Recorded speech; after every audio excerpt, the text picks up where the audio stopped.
What's up, gamers? How's it going? We're gonna take a look at Summoner, quote unquote. It's not really a summoner, I'll be honest. But I like the summoner idea, and I've always wanted Summoner to be something like this that I've created. So let's see. So the first version of Summoner, we've got a Summoner that manifests raiment and weapon based on a spirit that they're contracted with, or rather, element. Spirit. I use spirit and elemental interchangeably, really, for this.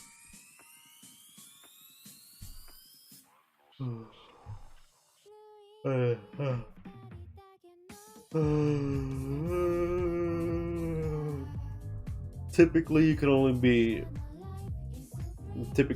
be contracted to one spirit / elemental for this one, but depending on actions you do and challenges you complete, that may increase. So we'll see what happens.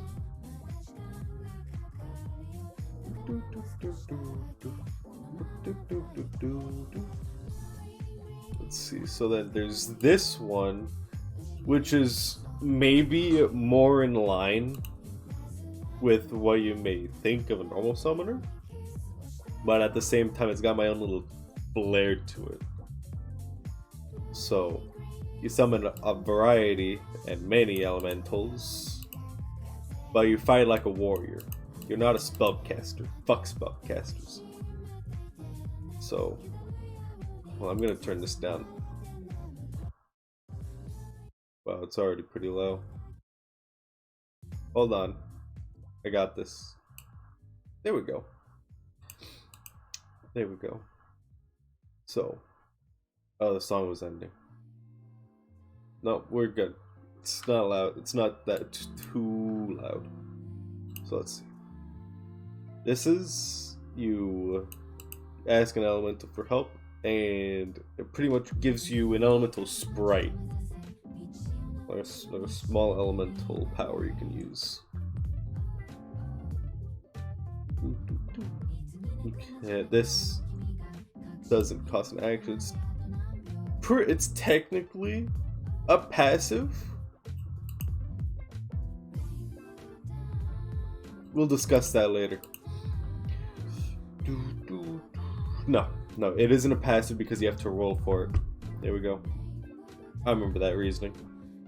We're good. You can combine the elementals you call into a multi-traded. This count as one elemental for your cap. So say you have 4, and then you combine 2, you'll have 3.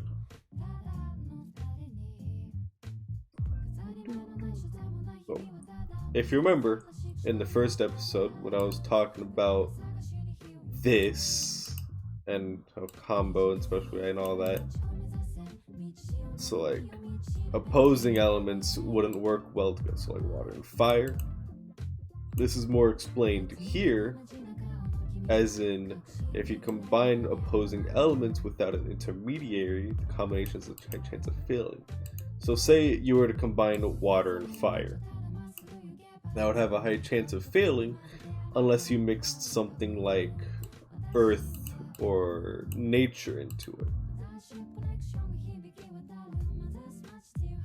Or you could use a light or dark elemental. And then there's the create great elemental, which is basically a pet that you can call. This is actually like an elemental that comes in their own form to assist you.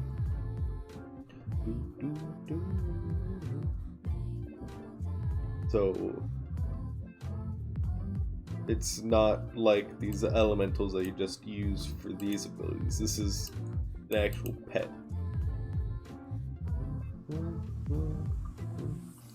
And then augmented strike, swipe through the summons. You gain, when you swipe through the summons, you gain its elemental property.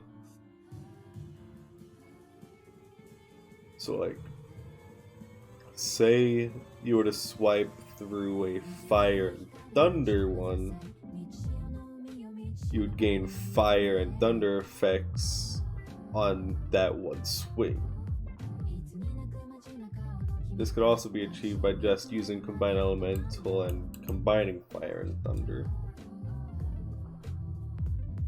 But you don't have to, because you can swipe through multiple at one time. And then there's Shield of the Elements, which is ask one of the summons, so like one of the sprites or the Greater Elemental. But the Greater Elemental, like you can control it, or I will be the one to control it, the DM. And if the Greater Element is nearby, then there's a good chance it'll move to protect you if you are in mortal danger, pretty much. But you could just ask one of your elemental sprites to create a shield, an elemental shield to block an attack. I think this right here needs work. I might combine the two. Might.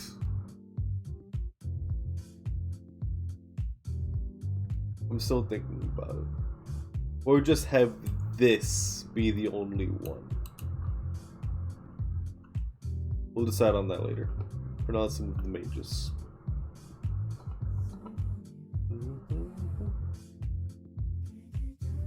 Let's see. So we got mages, which is kind of like alchemist at this point with what I've done.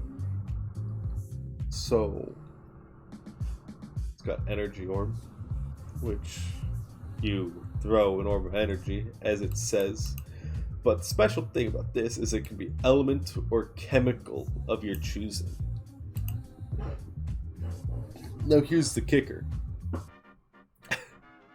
This mage is a fucking scientist. It's basically why I say they're alchemists. So their conjure is that they can make anything they have near perfect knowledge of, which is why I list their descriptions as scholars of all energies or just a select few.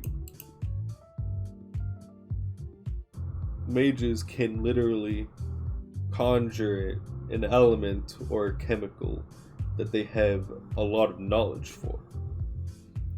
Now, this uses the surrounding mana in the area or the mage's own mana from inside them.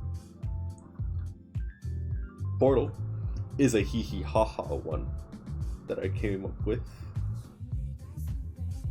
Pretty much, you make a portal at one destination and then another destination, and it links the 2 points. But here's where it gets good. You can create different size portals. So like create a portal just for like a small sack to throw in. You can make a large portal for people to go through. You can make a medium one for like, I don't know, small animal, something like that. But pretty much this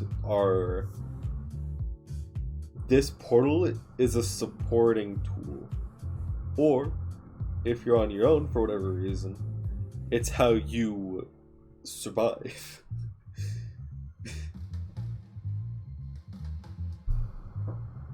I don't think this version of Mage needs anything more, because their abilities come from having knowledge of what goes well with what chemical or element.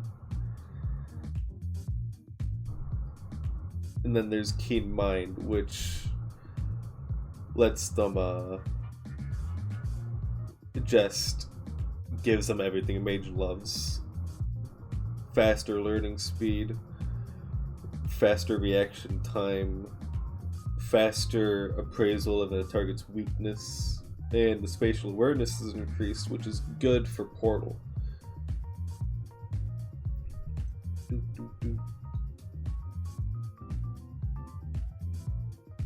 So, I don't think anything needs to be added to that mage.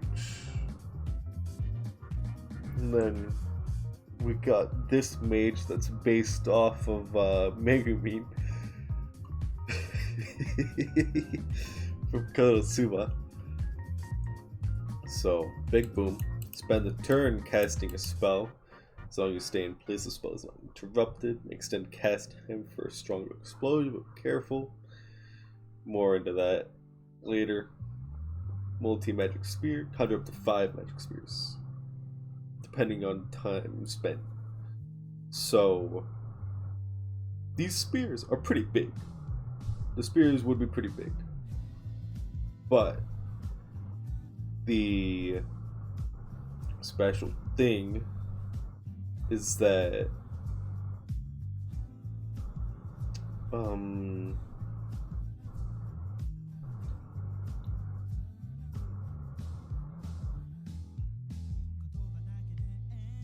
special thing is that you can spend the turn to summon up to 5. And each spear can be a different element. And each spear can have individual targets. So say you make water and ice spears, as well as fire and nature spears. So you could throw the fire and nature first, making that person lit as all hell, and then you can immediately cool them down with the water and ice for big damage. You wouldn't throw them at the same time, but you could throw them separately. That's a special thing.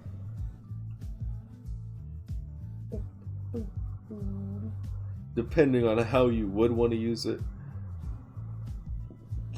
at the end of the turn, when you have all 5, you could just throw a couple, and then if you want to wait a bit before throwing the rest, like 1 or 2 turns for the enemy would go, and then the spears would launch, the leftover spears.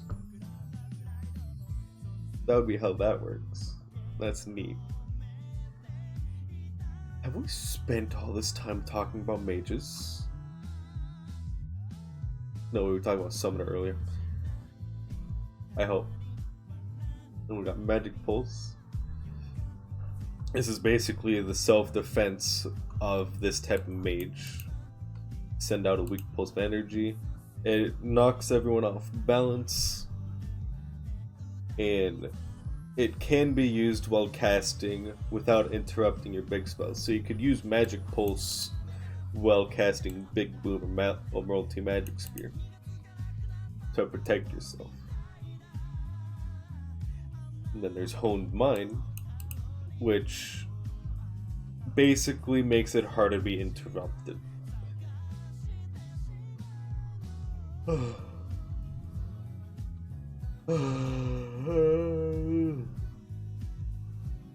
Pretty much, like,